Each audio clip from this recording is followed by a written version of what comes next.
Rebonjour à tous. Le message d'aujourd'hui, je l'ai intitulé Appelé à l'humilité. C'est-à-dire que nous sommes appelés à vivre humblement, à vivre dans l'humilité. Et c'est vraiment une suite logique du message précédent, pendant lequel on avait parlé du prix que Jésus a payé pour notre salut. On a vu le prix énorme qu'il a payé pour notre salut. Et je vais reprendre le texte que nous avions lu, le texte de base, qui nous a servi de référence pour parler de l'humilité de Jésus, qui se trouve dans Philippiens chapitre 2, versets 5 à 8, où il est dit, nous sommes invités à travers ce passage, « Ayez en vous les sentiments qui étaient en Christ, en Jésus-Christ, lequel, existant en forme de Dieu, n'a point regardé comme une proie à arracher d'être égal avec Dieu. Mais il s'est dépouillé lui-même en prenant une forme de serviteur. Mais, voilà, et je continue. En devenant semblable aux hommes, et ayant paru comme un simple homme, il s'est humilié lui-même, se rendant obéissant jusqu'à la mort, même jusqu'à la mort de la croix. » Et donc, dans ce texte, on nous dit que Jésus s'est humilié, et il y a des termes qui nous rappellent en quoi, c'est-à-dire que le fait qu'il était égal avec Dieu, mais il a renoncé à cela, il a pris une forme de serviteur, il s'est présenté comme un simple homme, il a été obéissant jusqu'à la mort, dans cette obéissance, et pas n'importe quelle mort, la mort de la croix. Et on avait développé ça, et j'aimerais vraiment revenir sur cette façon dont Jésus s'est humilié, en résumant juste ce qu'on a dit, le fait qu'il a descendu plusieurs marches, en fait. Dans l'humilité, il était à un certain niveau, dans la gloire du ciel. On a vu que petit à petit, il descendait, on avait l'impression qu'il avait fini, mais il descendait toujours des marches d'humilité pour aller toujours plus bas. On a vu 18, je vous avais proposé 18 marches dans l'humilité que je vais rappeler ici rapidement. La première étant le fait qu'il ait accepté de quitter la gloire du ciel. Il avait une gloire extraordinaire au ciel. Il l'a abandonné. Ça, c'est déjà une marche qui descend. Après, au lieu d'arriver de façon glorieuse sur un cheval blanc avec une armée qui l'accompagnait, absolument pas. Il n'est pas arrivé comme ça. Il est arrivé comme un simple homme. Mais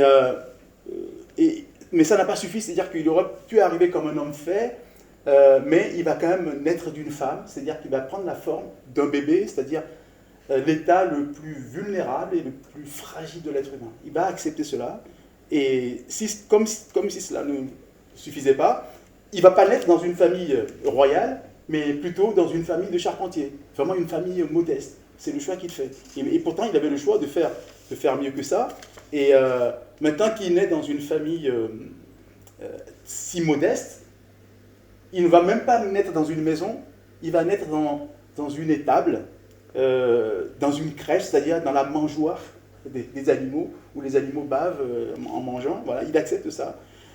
Et on a vu aussi qu'il y avait des tout petits détails dans sa vie qui montraient son humilité. Le simple fait qu'il ait fui devant Hérode, mais en réalité, étant le Créateur, il a accepté cette honte de fuir devant sa propre créature. Quand il a fui en Égypte pour sauver sa vie, il était encore bébé, encore enfant, c'était Joseph qui l'avait amené.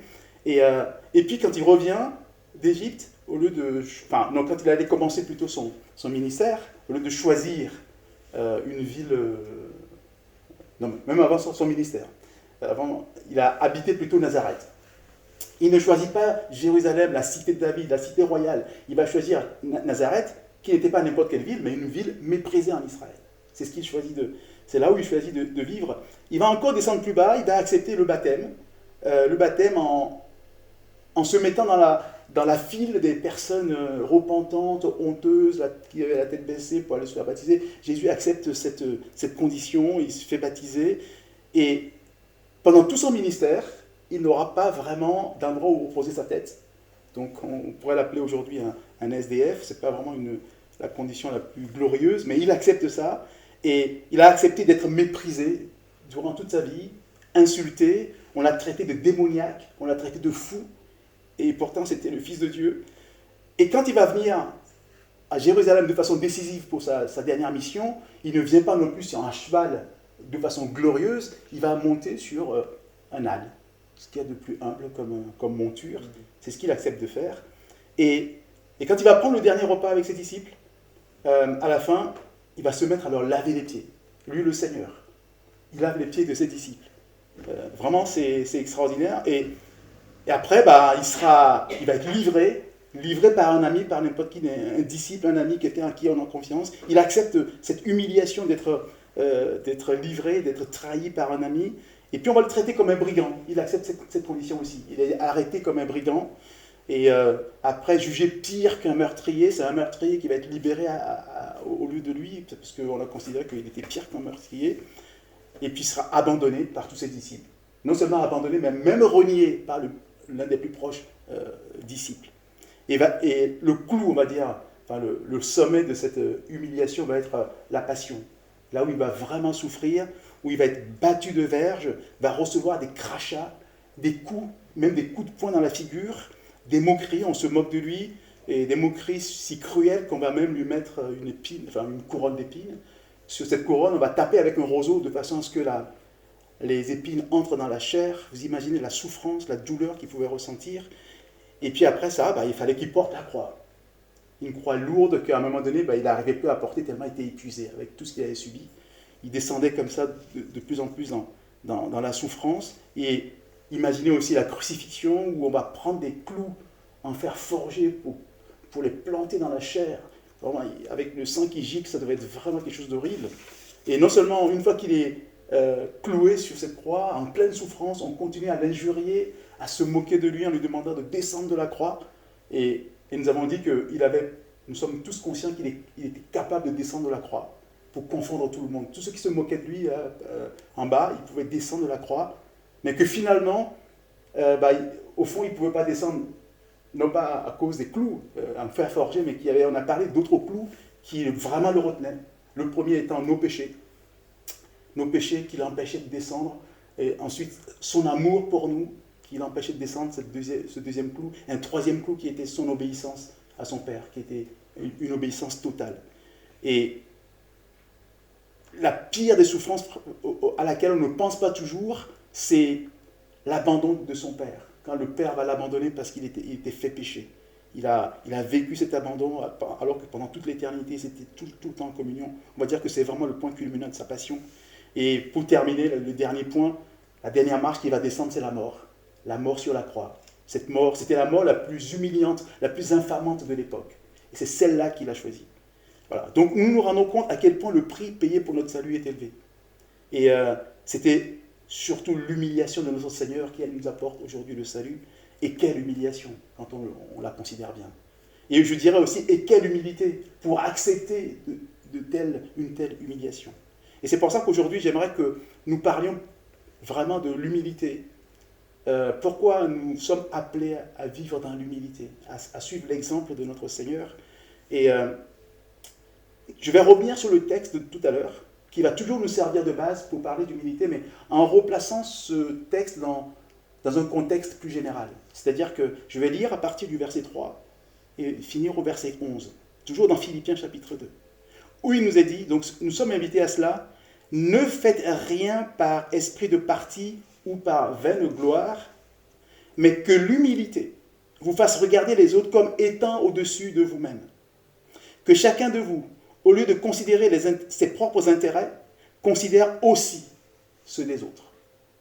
Ayez en vous les sentiments qui étaient en Christ, lequel, existant en forme de Dieu, n'a point regardé comme une proie à arracher d'être égal avec Dieu, mais s'est dépouillé lui-même en prenant une forme de serviteur, en devenant semblable aux hommes. Et ayant paru comme un simple homme, il s'est humilié lui-même, se rendant obéissant jusqu'à la mort, même jusqu'à la mort de la croix. Et je pense que ce qui suit là, les versets 9 à 11, que je trouve extraordinaire, c'est pourquoi aussi, parce qu'il s'est humilié, c'est pourquoi aussi Dieu l'a souverainement élevé et lui a donné le nom qui est au-dessus de tout nom, afin qu'au nom de Jésus, tout genou fléchisse, dans les cieux, sur la terre et sous la terre, et que toute langue confesse que Jésus-Christ est Seigneur, à la gloire de Dieu le Père.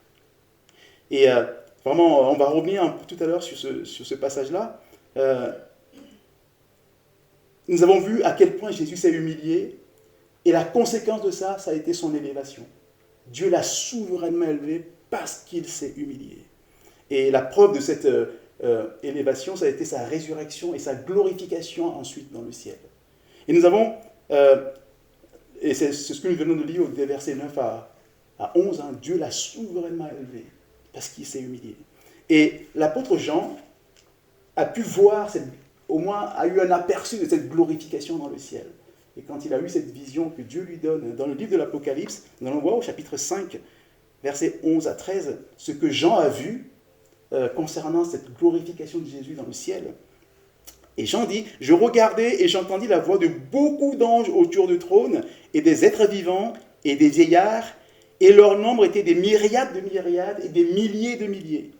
Il disait d'une voix forte, « L'agneau qui a été immolé est digne de recevoir la puissance, la richesse, la sagesse, la force, l'honneur, la gloire et la louange. » Et toutes les créatures qui sont dans le ciel, sur la terre, sous la terre, sur la mer et tout ce qui s'y trouve, je les entendis qui disaient à celui qui est assis sur le trône et à l'agneau, soit la louange, l'honneur, la gloire et la force au siècle des siècles. Voilà la louange que Jésus reçoit aujourd'hui dans le ciel. Les anges, les quatre êtres vivants, c'est-à-dire les chérubins, tout ça crie la gloire de Jésus qui s'est autant humilié. Et voilà, donc le texte que nous écrit Paul en disant que Dieu l'a souverainement élevé pour s'être humilié, c'est vraiment, on a un aperçu de cette gloire, de cette glorification dans le ciel. Et nous sommes, nous aussi, invités à nous humilier comme Jésus l'a fait. Comme nous l'avons lu au verset 5, « Ayez en vous les sentiments qui étaient en Christ. » Alors la première question qu'on peut se poser, c'est vraiment, pourquoi faut-il s'humilier? Pourquoi la Bible, où Dieu nous demande de nous humilier? Ben, la raison, en fait, elle est simple, c'est pour plaire à Dieu. Pour plaire à Dieu, c'est-à-dire que Dieu déteste l'orgueil. Dieu déteste l'orgueil. Dans le livre des Proverbes, au chapitre 6, versets 16 et 17, il est écrit, « Il y a 6 choses que hait l'Éternel, et même 7, qu'il a en horreur. » Donc les mots sont forts, il hait, il les a en horreur.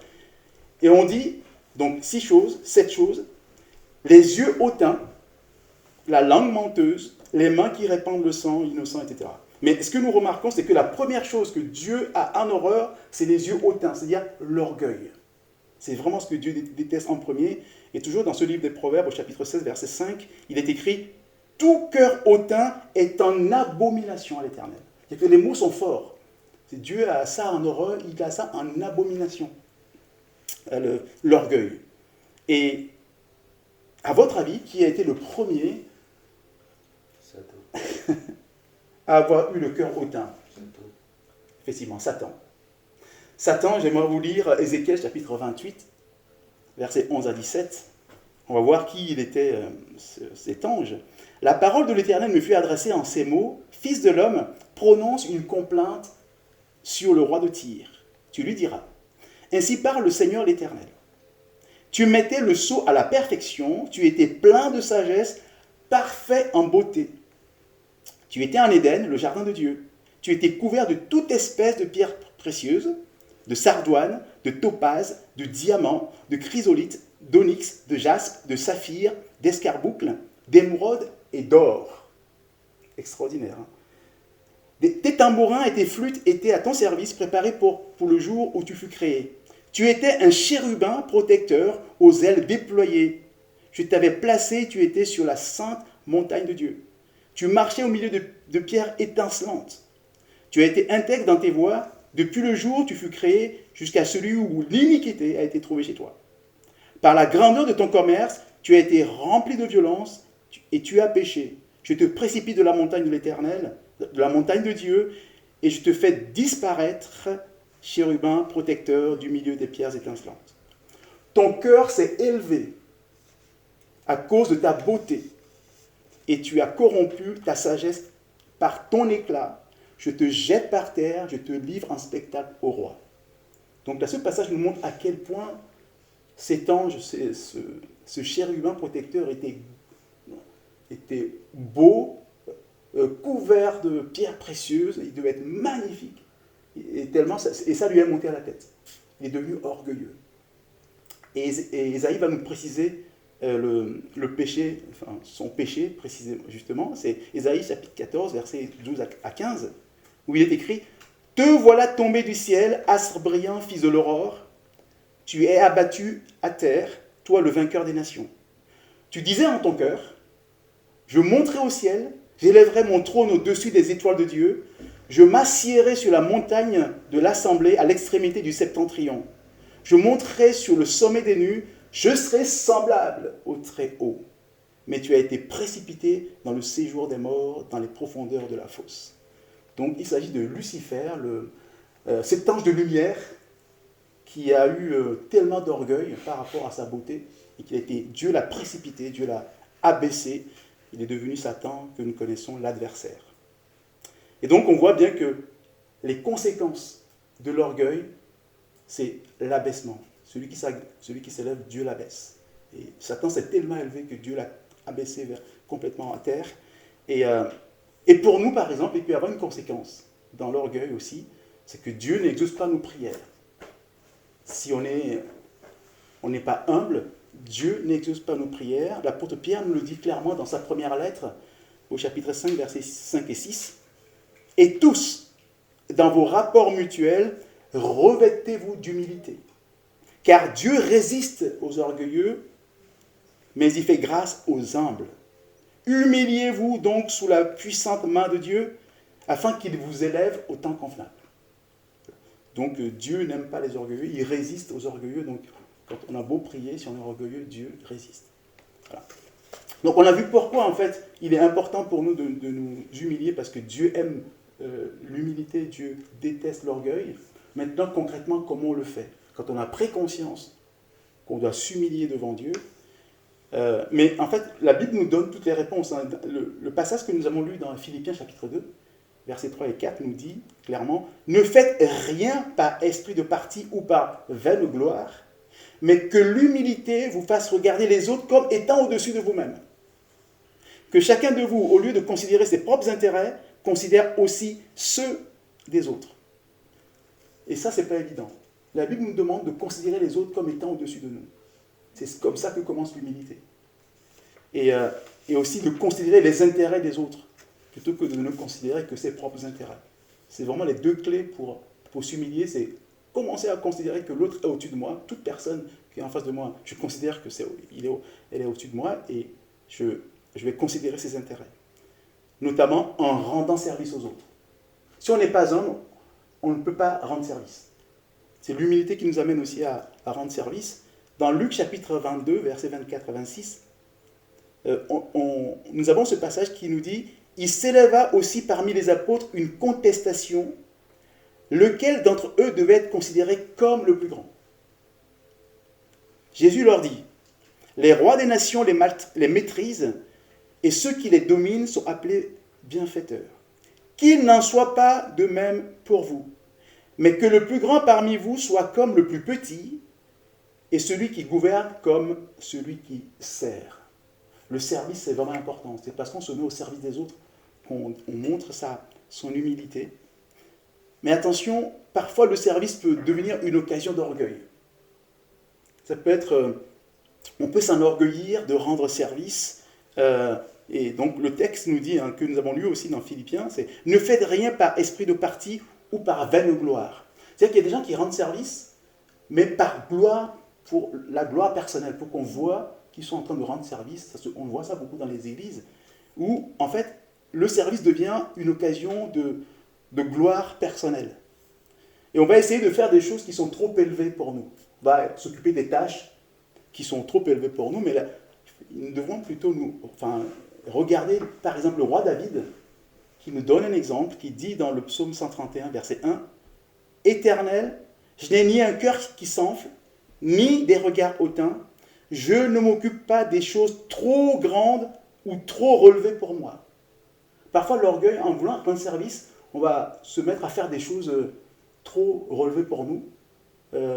Et donc, il faut vraiment qu'on fasse des tâches à notre hauteur, ce qui correspond à notre capacité. Et voilà. Et surtout, faire les choses dans la discrétion. Beaucoup de gens étalent ce qu'ils font. Même surtout dans l'église, ils rendent service. Il faut que tout le monde sache ce qu'ils font.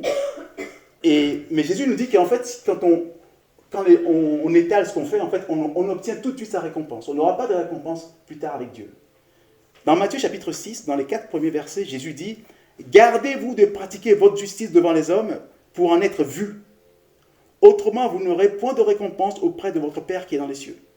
Lors donc que tu fais l'aumône, ne sonne pas de la trompette devant toi comme font les hypocrites dans les synagogues, on pourrait dire aussi dans les églises, dans les synagogues ou dans les églises, et dans les rues, afin d'être glorifiés par les hommes.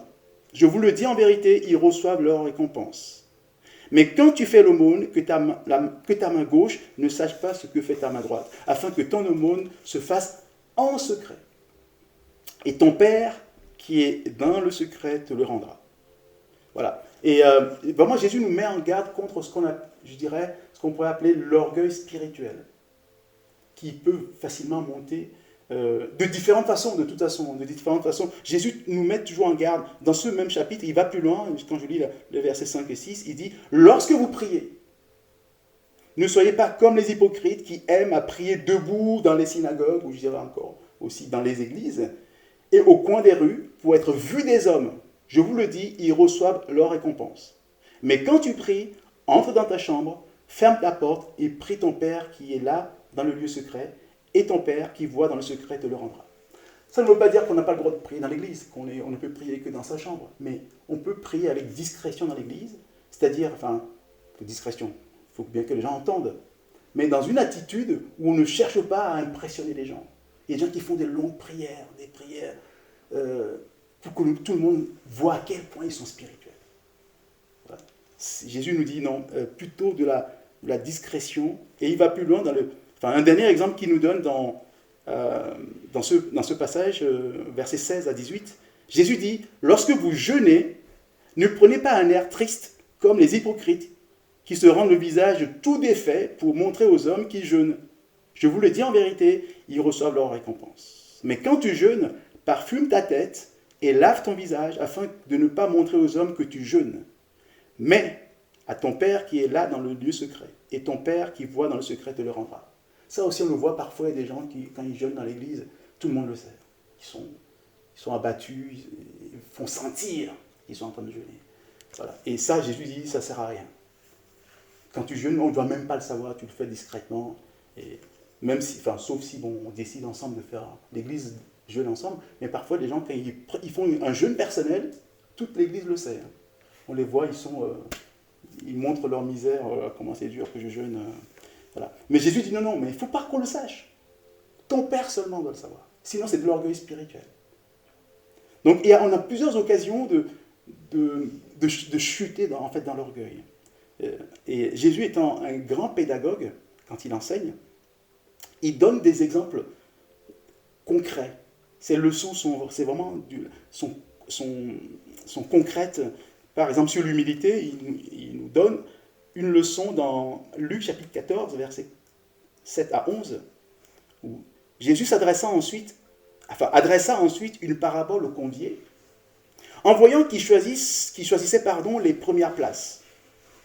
Il leur dit, lorsque tu seras invité par quelqu'un à des noces, ne te mets pas à la première place, de peur qu'il y ait parmi les invités une personne plus considérable que toi, et que celui qui vous a invité l'un et l'autre ne vienne te dire « cède ta place à cette personne-là ». Tu aurais alors la honte d'aller occuper la dernière place.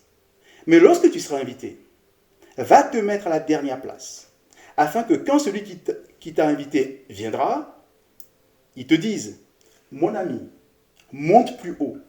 Alors cela te fera honneur devant tous ceux qui seront à table avec toi. Car quiconque s'élève sera abaissé, et quiconque s'abaisse sera élevé. Et on a vu l'exemple de Satan qui s'est élevé, qui a été complètement abaissé.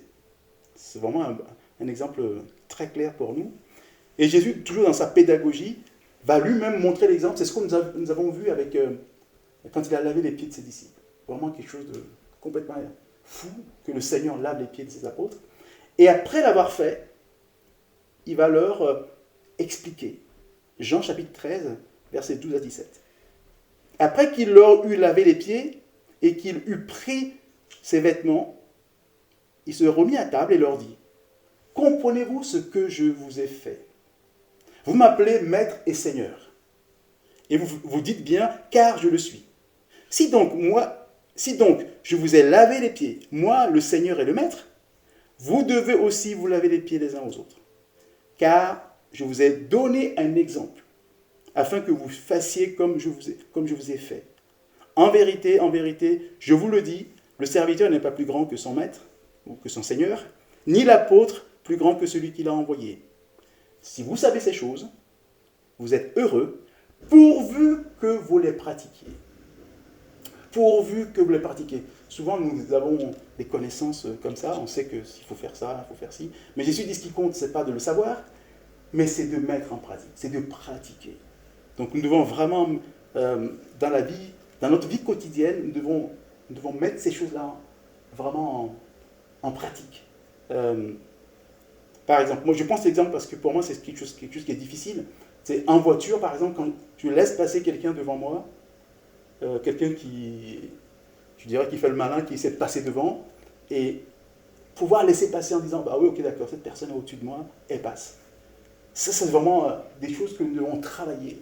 C'est pas facile, mais c'est vraiment l'humilité. Et ça doit être concret. Voilà, c'est pas seulement des paroles, mais il faut que dans notre vie de tous les jours, là où on a des difficultés à s'abaisser, qu'on puisse le faire. Voilà. Il faut vraiment que ce soit du concret. En fait, se poser la question, que ferait Jésus à ma place? Parce que moi, j'imagine Jésus, quand nous on fait des choses, moi je fais des choses, Jésus ne ferait pas ça, il va laisser passer forcément. Et donc c'est penser, qu'est-ce que Jésus ferait à ma place? À chaque opportunité, à chaque occasion, devant chaque situation, me dire, que ferait Jésus à ma place? Et ça, ce n'est possible que si vraiment Jésus vit en moi, pour que je le laisse faire, pour que je le laisse agir en moi. S'il ne vit pas en moi, en fait, je ne ferai pas ce que lui ferait. Donc il faut vraiment qu'on le laisse vivre en nous. Comme l'apôtre Paul a écrit, ce n'est plus moi qui vis, c'est Christ qui vit en moi.